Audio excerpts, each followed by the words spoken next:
मेरा नाम सुल्तान इम्तियाज़ कियानी है। मैं रहायशी हूँ, ये बूतरा फार्म्स मोता सिंह में है और पिछले तकरीबन 2 साल से ज़्यादा मुझे हो गया। मैंने सन प्लेयर वालों से अपना सोलर सिस्टम लगवाया था विच इज़ अबाउट 15 किलोवाट्स की। 2 years that I had this system installed. जब बिजली भी सस्ती थी तो उस ज़माने में मेरा बिजली का बिल कोई 70,000 80,000 आया करता था बिटवीन अप्रैल एंड ऑलमोस्ट सितंबर तक।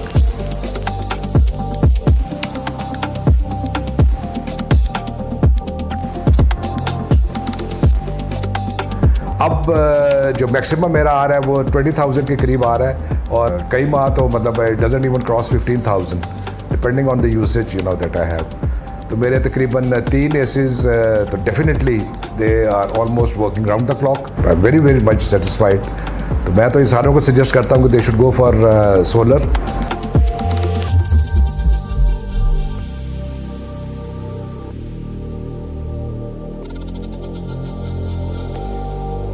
एक तो आपका बिजली का बिल कम आएगा, दूसरा ये कि दिस इज एनवायरनमेंट फ्रेंडली। हाँ, and I am fully satisfied with sun player and company. They have done a tremendously good job. इनके बैकअप सर्विसेज ट्रेमेंडसली गुड।